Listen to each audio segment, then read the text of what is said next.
Hello and welcome to Dialogue. Philippine President Ferdinand Marcos Jr. met with his U.S. counterpart Joe Biden in a bid to seek closer security ties between the two sides.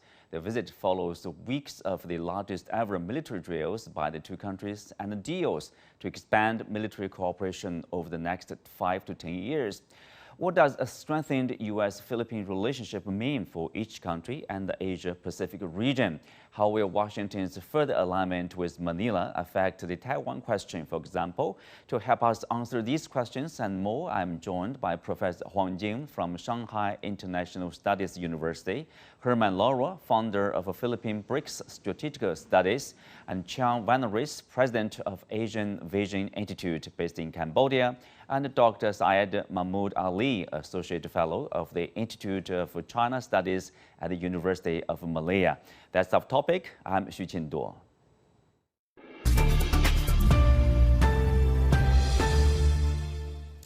Well, welcome to the discussion. Huang Jing, I will start with you.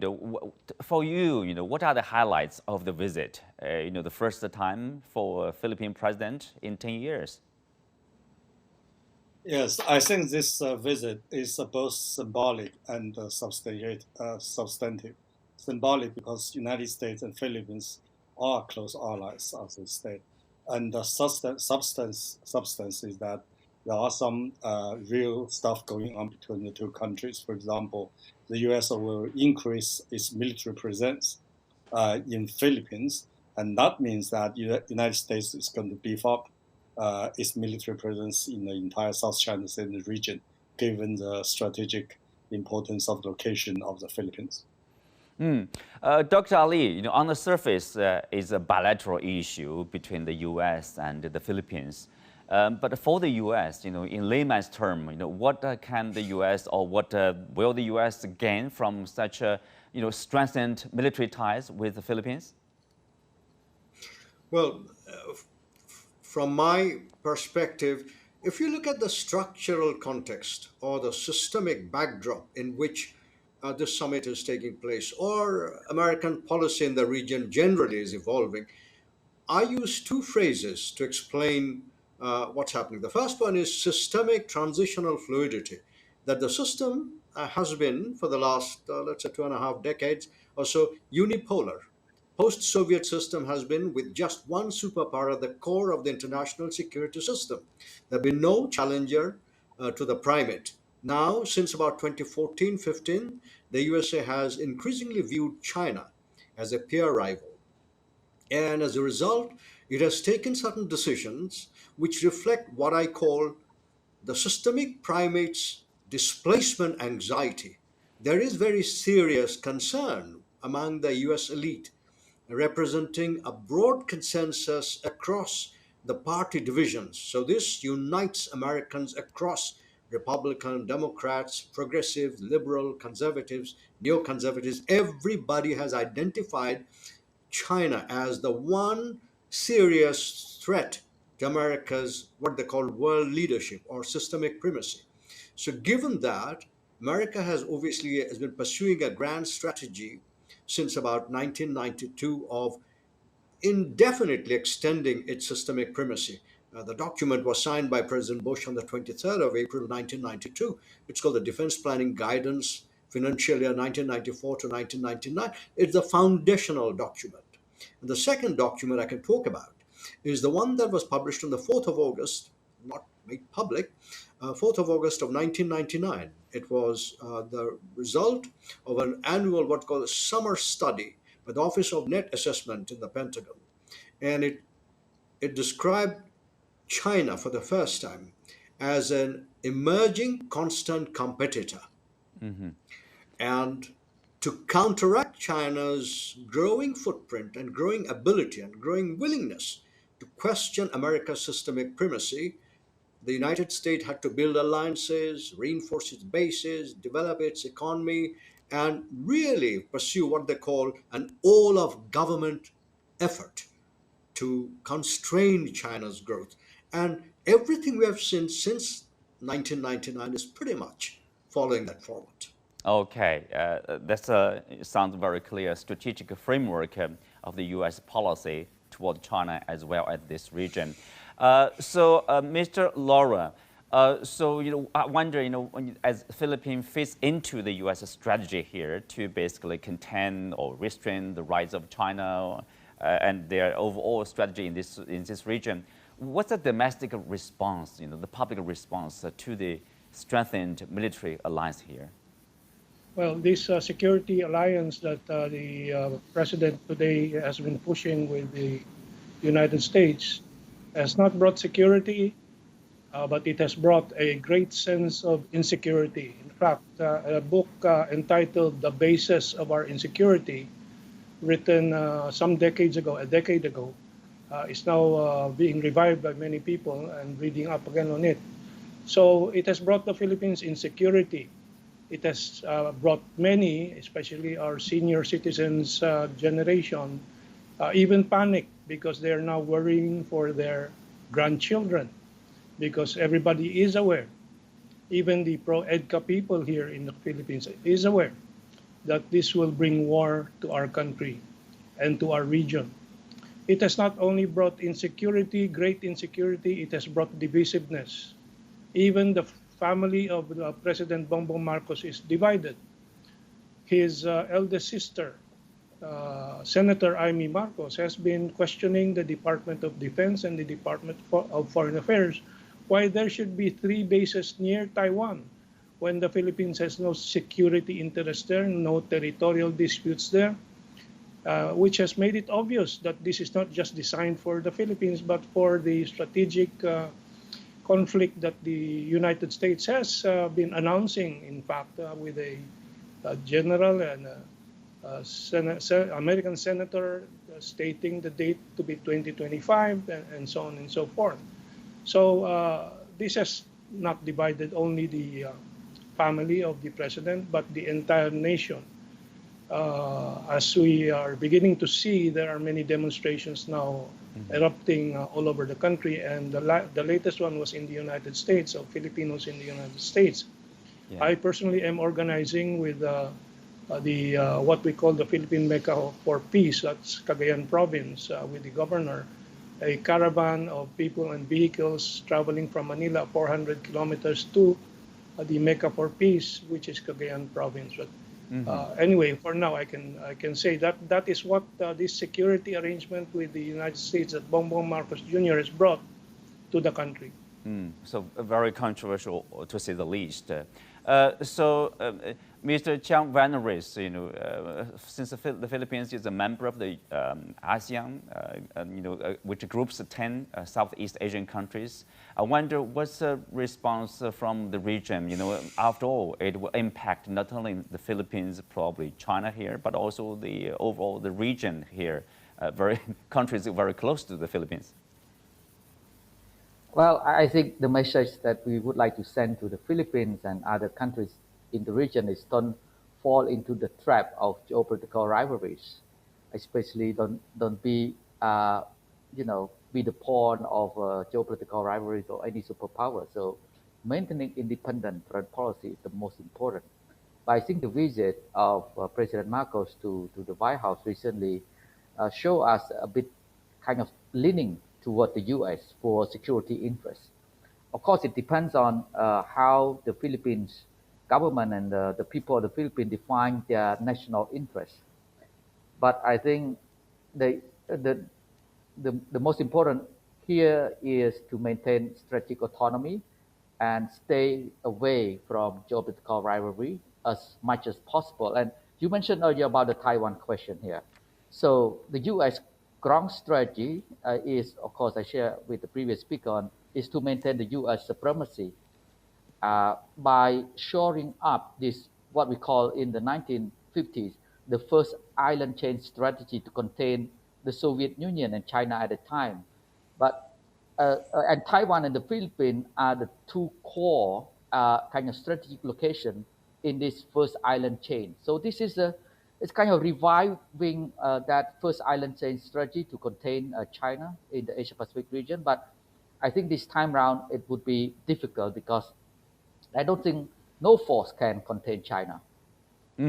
Well, Professor Huang Jing, both two of our guest talked about, mentioned about Taiwan. Of course, in the joint statement by the two presidents, Joe Biden and Marcos Jr., in the statement, they did mention not only the South China Sea, but also they affirm, quote here, importance of maintaining peace and stability across the Taiwan Straits. Of course, everybody is calling for peace and stability across the Taiwan Strait.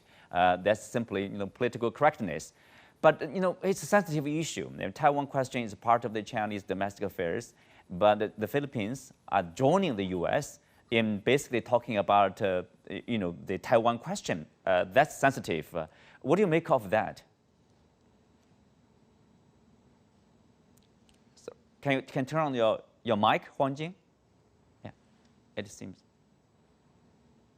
I think the first and foremost, the positions of Philippines, or to be more precisely, the positions of President Marcos is very inconsistent or even contradictory from the positions of entire ASEAN countries, member countries, because we know that the ASEAN as a whole has long taken the position of taking no side or do not take side in this, to maintain a kind of neutrality in this kind of emerging rivalry between China and the United States. So Philippines' decision to take side or lean towards the United States by President Marcos is very odd to me. I don't think it serves the Philippines' interest, as previous speakers pointed out. Secondly, we know that Taiwan issue is a red line of all the red lines in China's so-called core interests.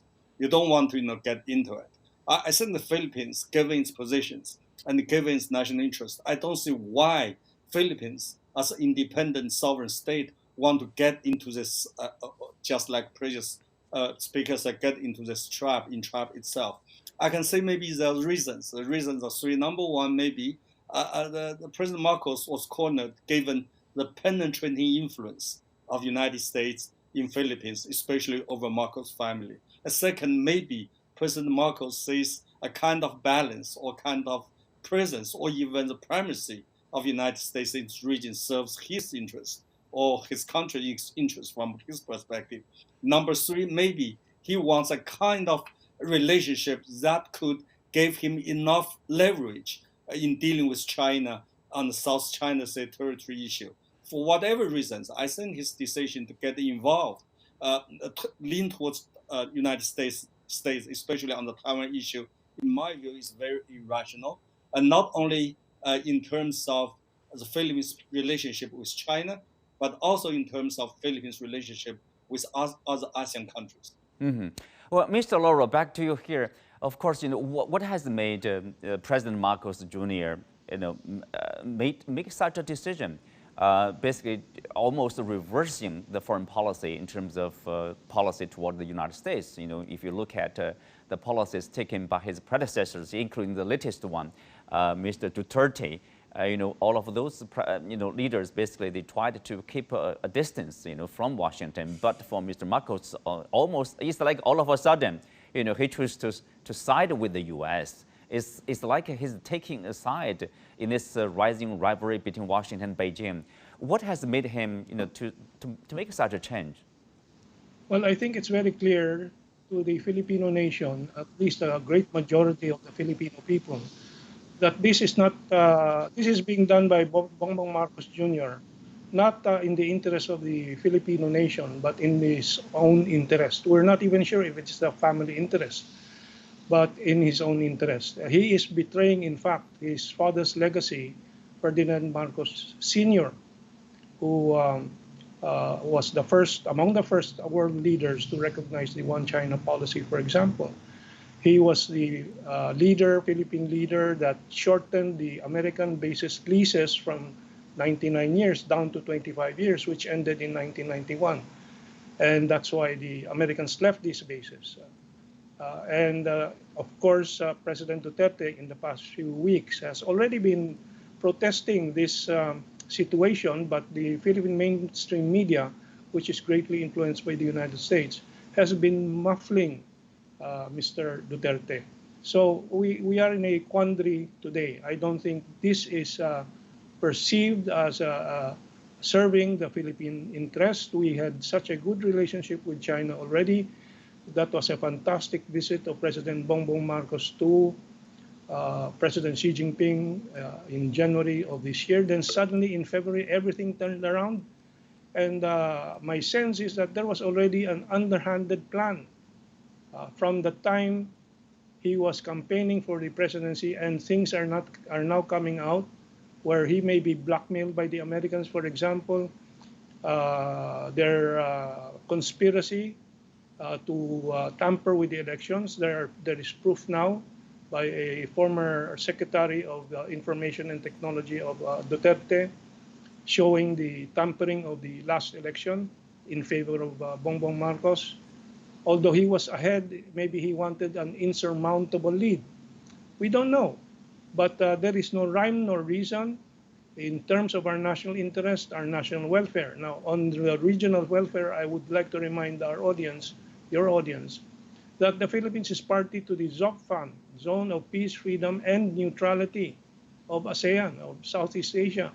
And we are also party to the Southeast Asian nuclear weapons-free zone. Mm-hmm. So we are violating our pacts with the ASEAN, and I hope ASEAN will take some position on this matter, because we know the strategic plan of the United States is to create chaos in Asia, to bring down the Asian century, to delay the Asian century, if possible, to wreck it.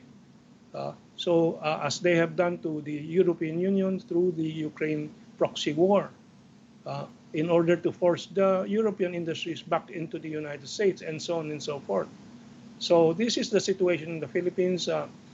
Unfortunately, the establishment, meaning the Department of National Defense, the Armed Forces of the Philippines, and the Philippine Military Academy graduates, in distinct from the reservists who are, I'm getting many communications from our active soldiers who are very frustrated, if not enraged, some of them, about the situation. But the Philippine Military Academy officers, who are now the top Department of National Defense officials, are the pampered, brainwashed officers by the West Point of the United States. So it's a very complicated situation for the Philippines when your president, who was popularly elected and expected to deliver what he promised when he was senator and what he promised during the elections, doing exactly the opposite. And this is a violation of our Constitution, which says we must have an independent foreign policy. Right. And now there is a clear statement of alignment with the United States of America, the warmongering state of the world. So it's very frustrating also for me personally. Yeah. Because I supported this president. Right. There's obviously larger impact, beyond the Philippines. Dr. Ali, before becoming president of the Philippines, Marcos Jr. warned that, quote, if you let the U.S. come in, you make China your enemy. So are we somehow looking at a possible, like a proxy war similar to Ukraine situation in Asia? Well, not being privy to internal government deliberations or documentation which are credible and authoritative, as an academic observer, one can only say that the Philippines, like Vietnam and Malaysia, do have maritime territorial disputes with China over certain stretches of the South China Sea. And these disputes have festered for decades. There have been discussions and some accord. We had the DOC many years ago, and then the Code of Conduct has been under negotiation for many years now. And there have not been sort of any open, clear signal that the claimant countries, and indeed ASEAN representing the claimant countries, and China have come to any point of decision where they can agree on the broad framework of agreement of having normal lives while the disputes or the sovereign claims remain in place. At least they can agree to disagree and agree to work, function without any hindrance or let in terms of the lives of the people who rely on the sea.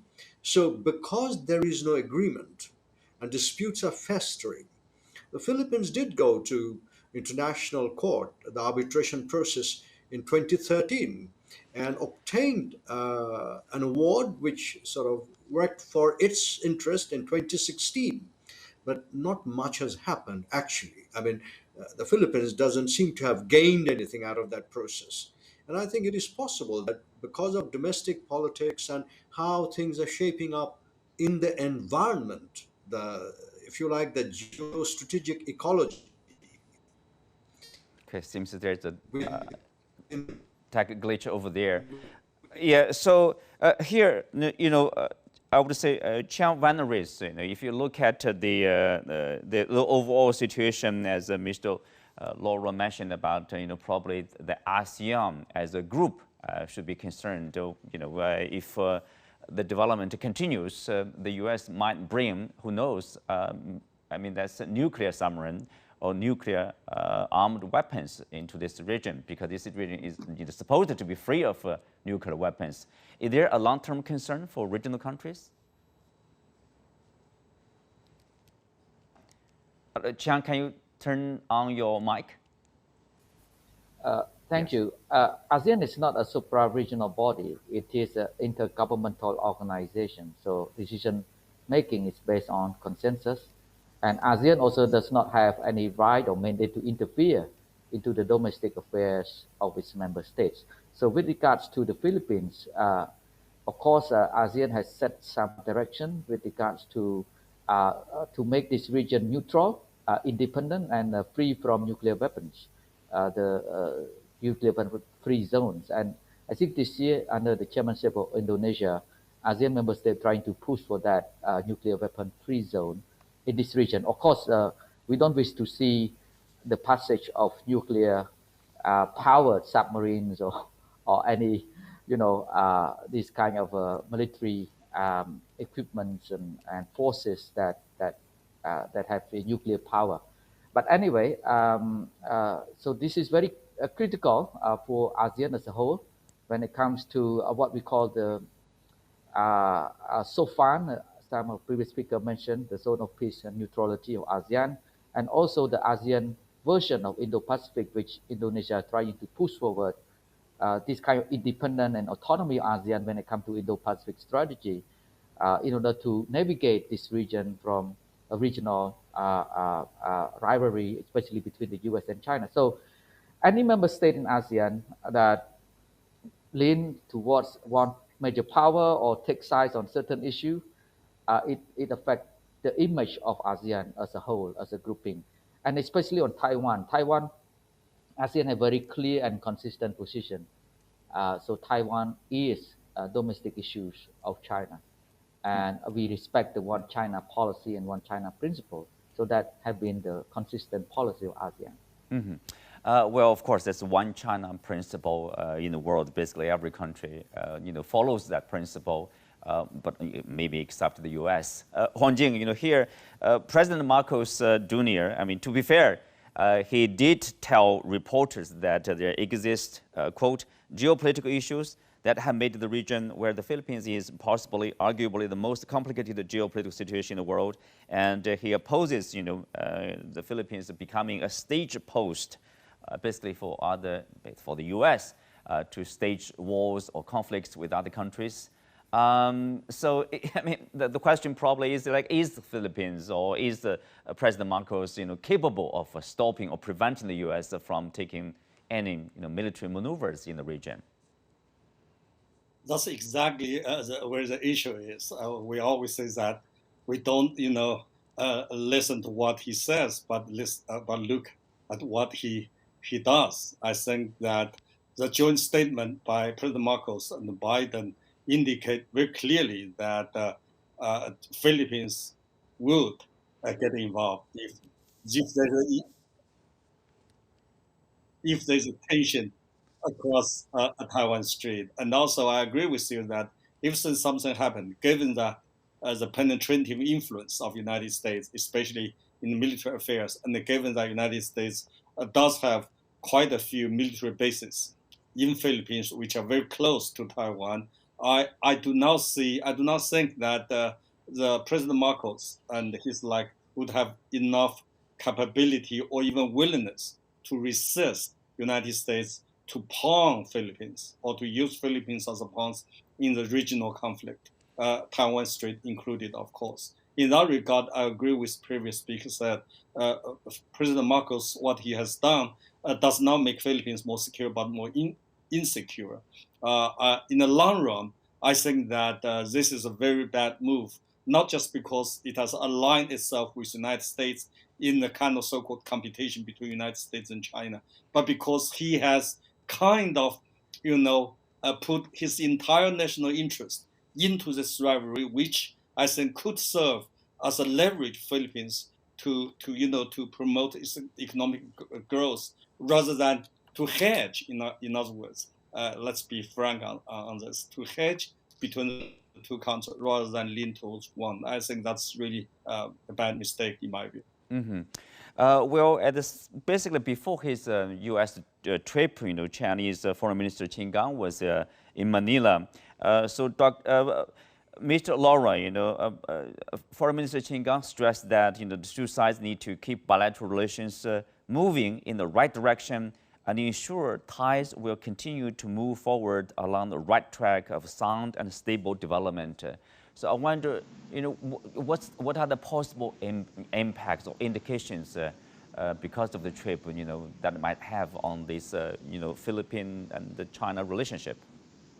Well, I think China has maintained a very high level of diplomacy, been patient with the Philippine leadership, but the Philippine leadership has maintained maybe adopted the American position of extreme ambiguity right now. Nobody knows where President BBM is coming from and where he's going. He double talks, and so, my view that China maintaining the high-level diplomacy should be maintained, should continue, while we try to see what the Filipino people can do to balance off or correct, in fact, these errors of President BBM. I think so far great patience has been exercised by China. However, our envoys, what we call American boys here inside the country, are doing everything to wreck our relationship. So we have to be careful about these insidious elements who in fact have been creating situations to provoke China. China has not really been provoked seriously, but for example, the latest incident of these envoys in the Philippine Coast Guard using as cannon fodder journalists on board the Philippine Coast Guard ship, challenging China in the Ayungin Shoals, where they report that China almost had a near collision with the Philippine Coast Guard vessel, which is a situation they created themselves. And I would expect more of these to come in the months ahead. And I just hope China can maintain its cool and try to work with the positive forces within the Philippines to restore normalcy in our relationships in Asia and ASEAN. Well, with that, we come to the end of today's show. Many thanks to our guests. You can also find us on the CGTN app on YouTube. Thank you for being with us. I'm Xu Qinduo. See you next time.